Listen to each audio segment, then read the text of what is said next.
Bonjour à tous. Les pompiers vont-ils enfin circonscrire l'incendie en Gironde qui a déjà ravagé plus de 550 hectares de pinèdes? Pour la 4e journée consécutive, les Canadair ont repris leur rotation ce matin. Alors jusque-là, la météo avait compliqué leurs actions, notamment à cause de la sécheresse et du vent.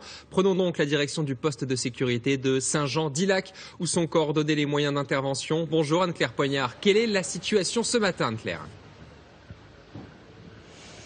Bien écoutez, ici le travail se poursuit. Vous apercevez derrière moi une unité de pompiers qui est sur le point de repartir sur la zone de feu. Ils sont 280 à peu près en ce moment même à se relayer pour traquer le moindre nouveau départ de feu. Le préfet de Gironde s'est exprimé il y a quelques minutes. On est plutôt sur la voie d'une amélioration. Il a plu cette nuit, mais cette pluie, si vous voulez, n'élimine pas totalement le risque de nouveaux incendies. Une reconnaissance par hélicoptère devrait avoir lieu dans quelques minutes sur zone et les rotations des Canadair devraient reprendre en fin de matinée. Merci beaucoup Anne-Claire Poignard en direct de Gironde.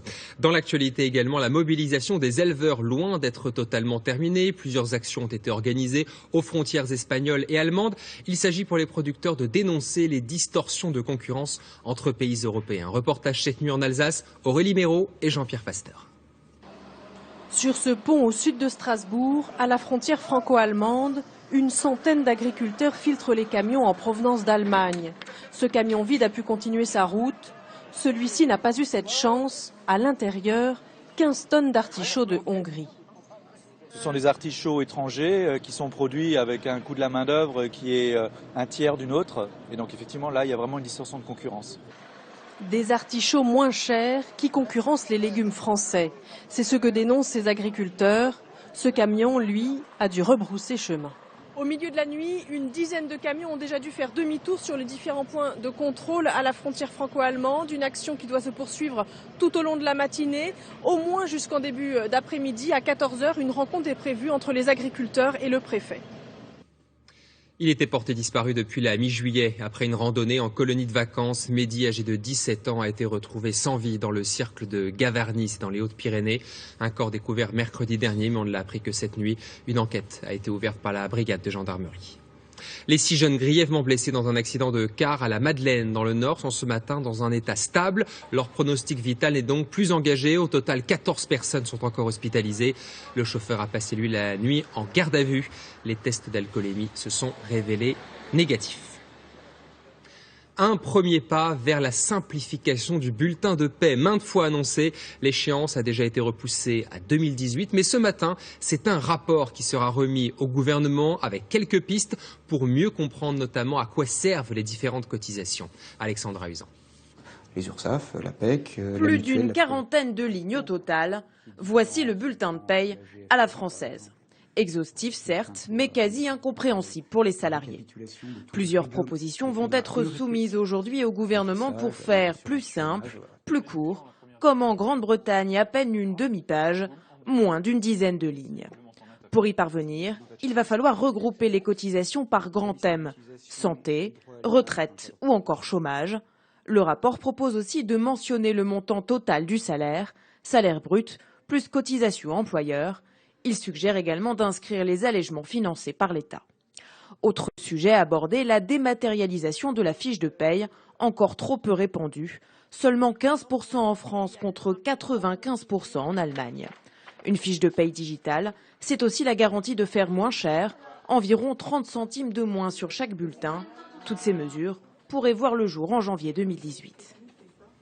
Christiane Taubira en avait fait un objectif. Les chiffres publiés ce matin par le Figaro le confirment. Le nombre de détenus dans les prisons françaises a baissé de 2,1% en un an.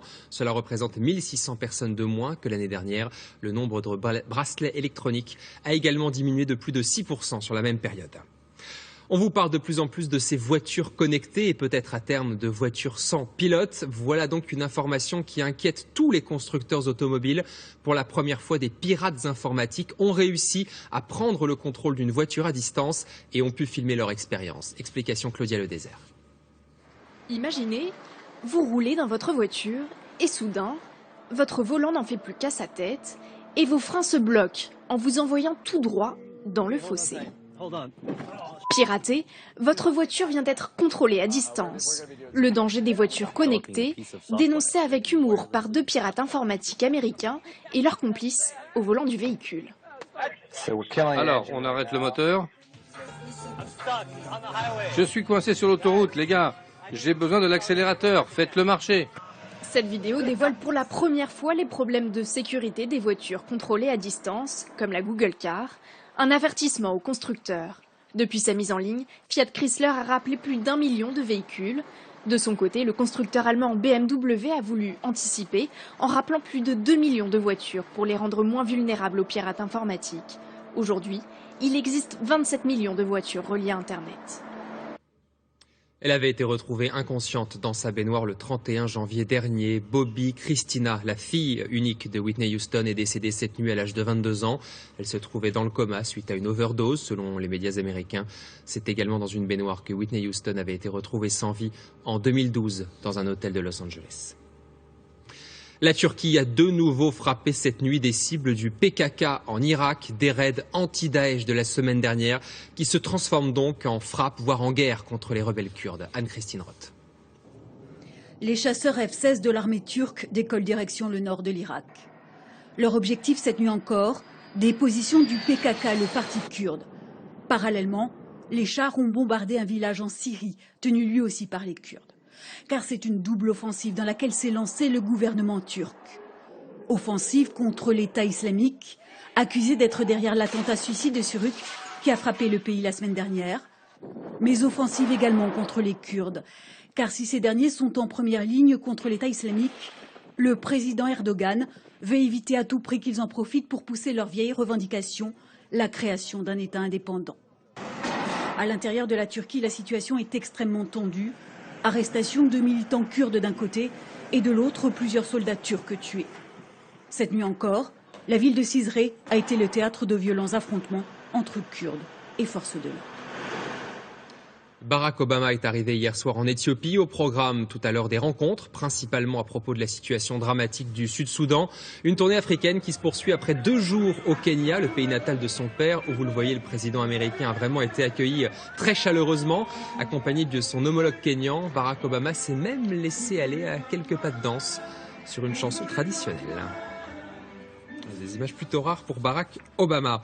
Retour à présent sur l'édition 2015 du Tour de France qui s'est achevée hier à Paris avec la victoire attendue du Britannique Christopher Froome. Alors quel bilan pour les favoris comme pour les Français? Anthony Joly avec Olivier Gardette. C'en est terminé de ce Tour de France 2015, un tour qui n'aura pas vraiment laissé de place au suspense. Un homme a écrasé la concurrence. Il s'agit bien sûr de Chris Froome. Le Britannique est monté sur la plus haute marche du podium hier soir. Il remporte le Tour de France pour la 2e fois de sa carrière.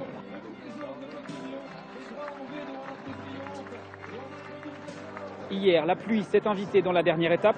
Elle reliait Sèvres au traditionnel Champs-Élysées et à l'arrivée, c'est l'Allemand André Greipel qui s'impose. Il remporte sa 4e victoire dans ce Tour de France 2015. Un tour qui aura fait la part belle aux Français. 3 victoires d'étape, celle d'Alexis Vuillermoz à Mur de Bretagne, celle de Romain Bardet à Saint-Jean-de-Maurienne et enfin celle pleine de panache de Thibaut Pinot sur les pentes de l'Alpe d'Huez. 3 étapes, mais toujours pas de victoire finale. 30 ans qu'un Français n'a pas gagné le Tour. L'édition 2016 partira du Mont-Saint-Michel et forcément, tous les regards seront tournés vers les coureurs français. Et on l'espère. Pour finir, une activité qui fait toujours de nombreux adeptes lors des vacances d'été, le canyoning. Alors ça peut paraître impressionnant, mais ce type de randonnée est presque ouvert à tout le monde. Exemple, Claude Marcotte dans le Bas-Rhin. Pour être sûr de bien se rafraîchir, rien ne vaut un bon plongeon dans les eaux d'un lac et sportivement si possible. Ces vacanciers ont décidé de faire du canyoning dans le lac d'Alfeld, au pied du ballon d'Alsace. Au début, le pas est hésitant, mais au fil de cette promenade sportive, on s'enhardit. Je m'en croyais pas capable, mais apparemment j'y arrive quand même, donc ça va. Capable pour le moment, car voici les premiers sauts d'une hauteur de 2 mètres pour commencer. Mais déjà, certains préfèrent utiliser la descente en rappel pour franchir l'obstacle en toute sécurité. On a fait un aménagement mais qui est léger. On a essayé de respecter la nature, on n'a pas voulu faire de grosses interventions. Donc c'est juste des ancrages pour sécuriser les passages. Et voilà le grand saut, à 5 mètres cette fois. 2 heures sont nécessaires pour parcourir ces 500 mètres de canyon, le temps de se prendre pour de grands explorateurs. Il paraît même qu'on y rencontre toutes sortes d'animaux.